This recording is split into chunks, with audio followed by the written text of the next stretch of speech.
49, 19 and 15 were killed in their sleep when their house was covered by mud. The area MP appealed to the government to increase funding for disaster management. Hii maneno ya disaster sio maneno ya kugonja. Waharakishe ndio maisha ya watu wameathirika irudi pale normal. The country has in the past few weeks witnessed flash floods and mudslides as a result of heavy rains. Irene Mchuma Odim, The Lunchtime News. Now, women leaders in the country are optimistic that the two-thirds gender rule will finally see the light of day in the current parliament. Gender Affairs Chief Administrative Secretary Rachel Shibes says that the coming together of President Kenyatta and NASA leader Raila Odinga augurs well with a push to realize gender parity, even as she called for increased allocation of funds to the Office of Women Representatives. Now, on this note, we take a short break and would like to invite you to talk to us and share with us your views and reviews on the news, as I like to put it. The SMS lines are open. 22162 is the SMS line. Let us know what you need and let us know what you think. Of course, for those of you who are digitally inclined, Twitter. Twitter is actually available for you. You can tweet us on our handle at KBC Channel 1 at Muyakane, and I'll be happy to sample your feedback live on air. We take a short break. We'll be right back.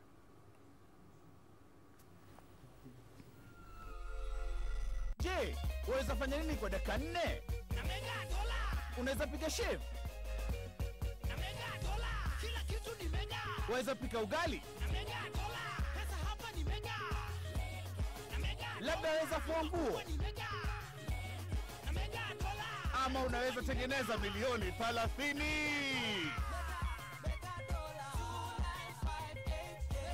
4 minutes are enough to win big with Mega Dollar. Just go to Lipa na M-Pesa, select Pay Bill, enter business number 295888, enter account name KBC, deposit 10 shillings or more, enter your PIN and press OK, then choose 10 numbers from 1 to 80 and send to 29588. And you can win up to 30 million shillings every 4 minutes. Deposit, play and win with Mega Dollar. The big game for big winners.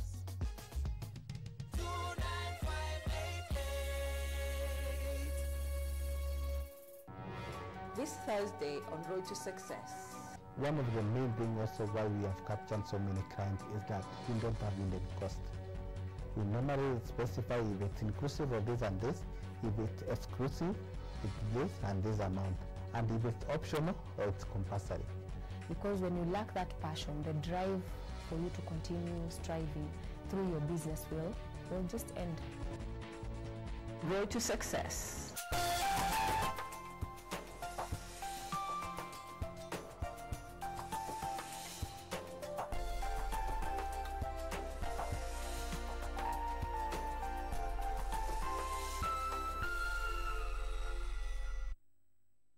This week on KBC Channel 1.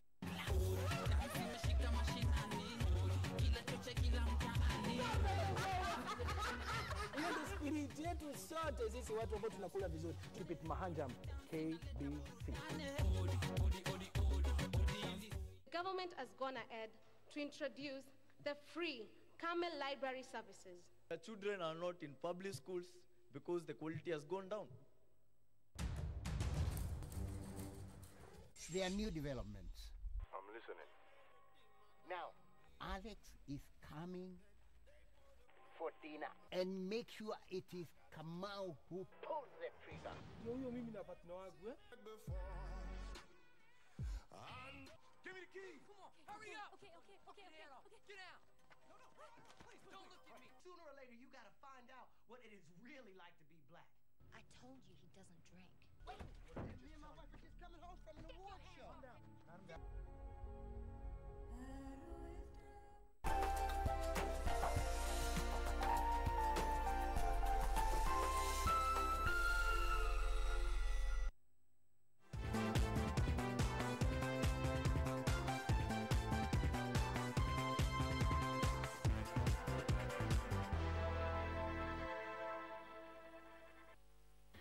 Welcome back. If you're joining us right now, this is KBC Channel 1 Lunchtime News.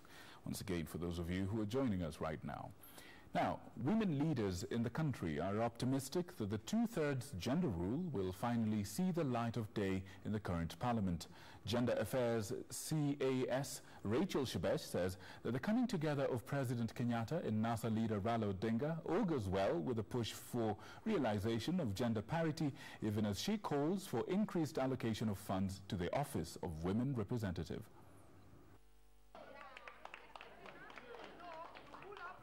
Shebesh had joined Homa Bay Women Representative Gladys Wanga during the launch of a training program that will benefit 200 youth from Homa Bay County at the National Industrial Training Institute in Nairobi.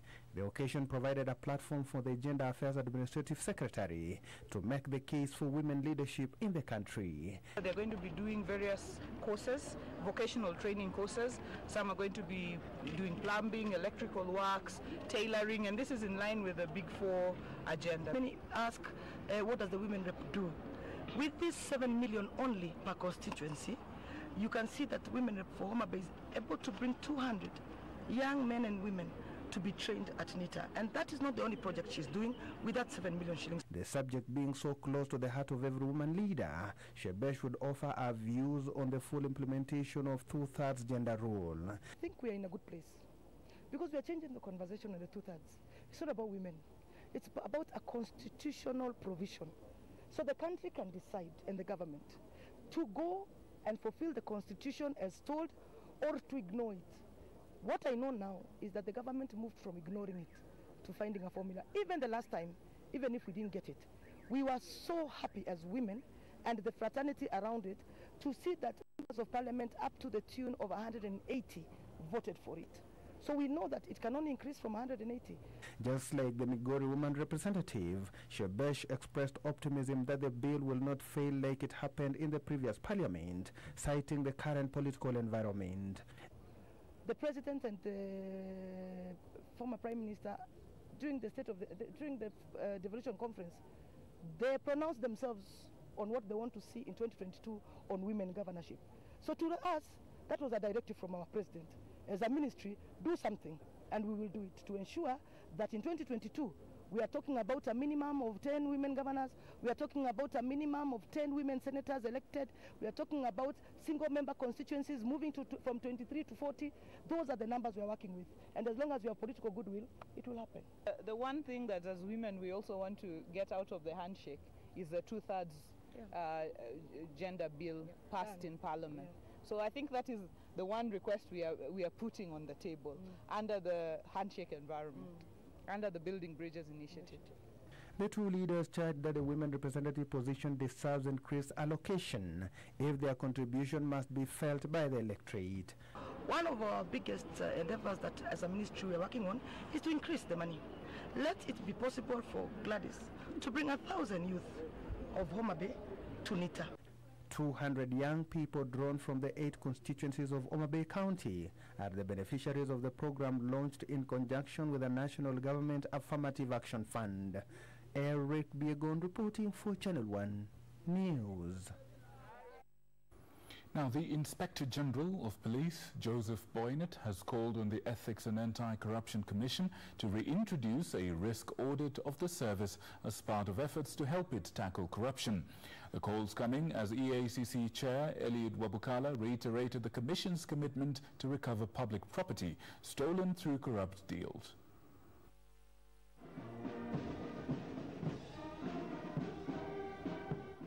The National Police Service has consistently featured prominently in corruption indexes. Inspector General of Police Joseph Boynet calling on the Ethics and Anti-Corruption Commission to resume the risk audit of the service as efforts to redeem the service intensify. Speaking at the Karatina police station after receiving 28 parcels of land that had been hived off from the police station from EACC, Boynet said the audit would help the service identify corruption risk areas. We have invited the Commission to come do a systems audit within the National Police Service with a view to pointing out the vulnerable and areas that are susceptible to unethical conduct with a view to helping us improve. EACC Chair Eliud Wabuhala said the commission will not hesitate to recover public property stolen through corrupt deals. Zamani ukishika mtu mkubwa kidogo kama mheshimiwa kidogo, ungeona watu wanabeba matawi ya miti wanakuja kwa ofisi yetu ya integrity, wanasema mtu wetu. Ati mtu ni corrupt, ni mtu wa nani? Mtu wetu. Sahi hakuna mahali utaenda na hiyo. Na bwana IG, nikiwaona na miti hapo tafadhali letee watu wa kutosha tuwatoe. Meanwhile, a report by the anti-corruption body has identified the departments of health as the most corrupt. In the findings, dubbed National Ethics and Corruption Survey Report, the level of corruption in county health services stood at 37.4%, followed by that of public works and services at 22.5%. Departments of Education and Child Care came third at 15%, followed by Finance and Economic Planning, which stood at 8.6% in the indexes. According to EACC Commissioner Dr. Daba Maalim, departments of water and lands were least corrupt at 7.8% and 7.5% respectively. Response, although coming from the health sector. Unfortunately, for the last 3 surveys, I think, national surveys we did, the Minister of Health was coming number 2 to Minister of Interior. A row is brewing in Machakos County following attempts by the Agricultural Finance Corporation to forcibly evict a group of elderly persons settled at the controversial Muri farm. The 2,650-acre farm has been hit by wrangles, with the farm directors accused of attempting to swindle the original owners. Machakos Senator Boniface Mutinda is now calling on the government to intervene in the matter before the situation gets out of hand.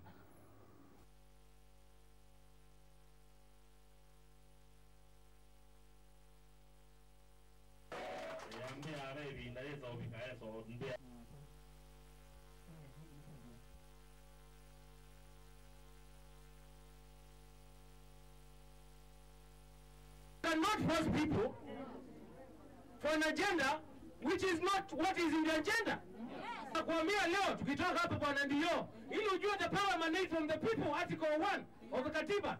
Tunateremka huko kwa survey. So that bwana ndio ile mali yote watu wamepewa, zile plot directors wamepewa, hao walangai watapike zote. Has been challenged to prioritize youth programs in an effort to address the problem of youth unemployment in the country. Speaking during the award of the American-sponsored Young African Leaders Initiative scholarships to 42 beneficiaries, the outgoing U.S. Ambassador Robert Godek says that the youth should be the fulcrum of the development agenda, as they constitute the biggest percentage of the population. Tens of Kenyan youth gathered at the residence of the American ambassador in Nairobi, all beneficiaries of the Young African Leaders Initiative, founded by former U.S. President Barack Obama. The initiative's flagship program, the Mandela Washington Fellowship, has seen many Africans, with a majority of Kenyan youth, benefit from scholarships in the areas of civic leadership and business development, with a number of last year's beneficiaries listed in the world's prestigious magazines and other media platforms for their contribution to global development.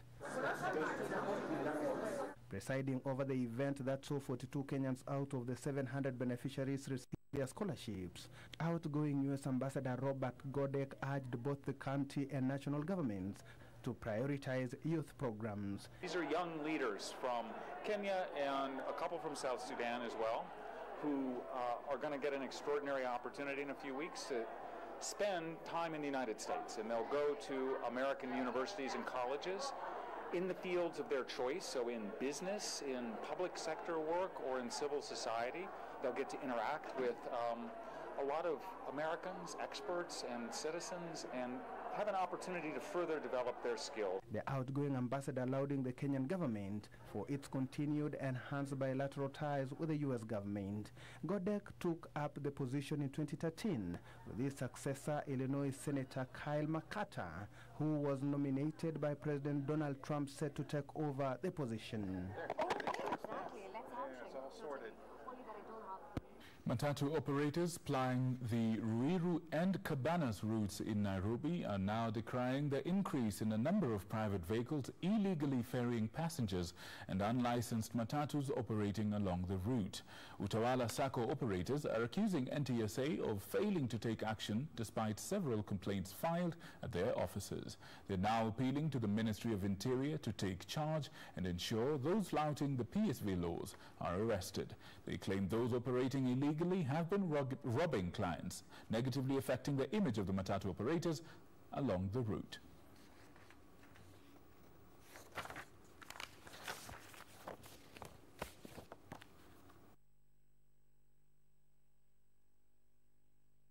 Ni magari zingine ambazo hazina TLB zinakuja kutusumbua, ili hali sisi tunatumia TLB na tumepewa idhini kutoka kulingana na sheria tu operate hapa kwa hii barabara. Kuna hizi gari zingine ambazo zinaitwa Sienta zina operate Kayole. Hizi Sienta zimekuja zimeweka mbao pale bypass Kangundo Road. Hizo gari ambao sio za capacity ya kubeba abiria, ni za private. Kwa hivyo tunaomba serikali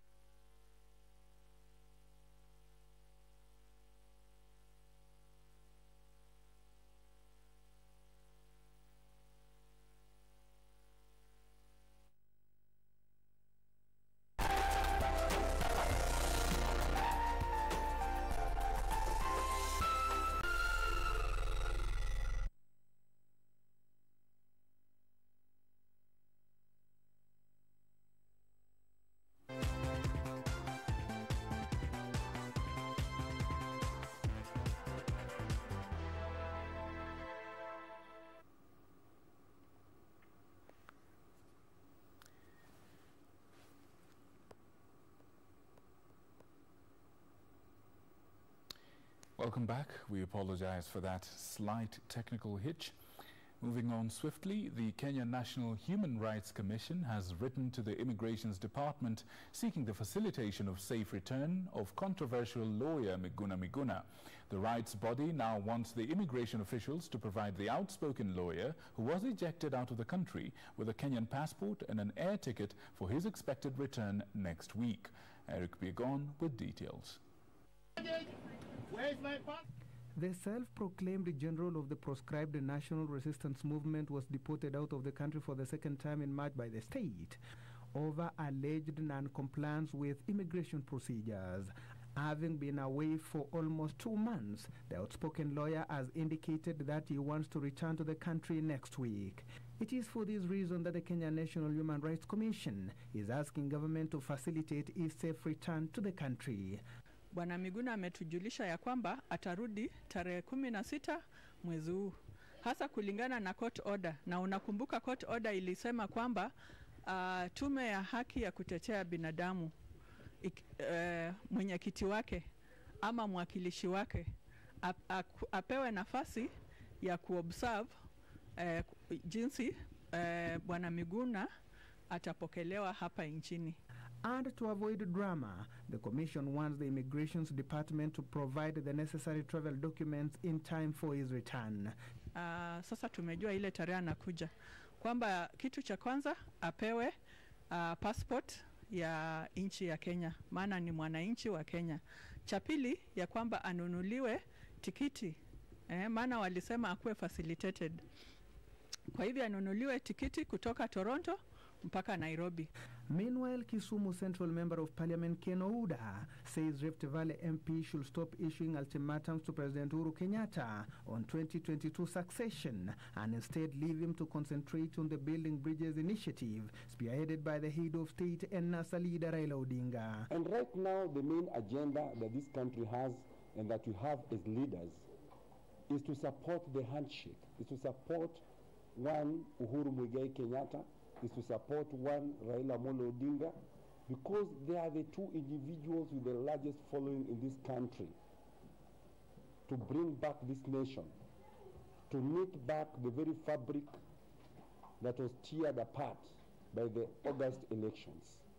Machakos Governor Alfred Mutua has in the meantime launched a 50 million shillings program to replace all grass-thatched houses across his county with iron sheets.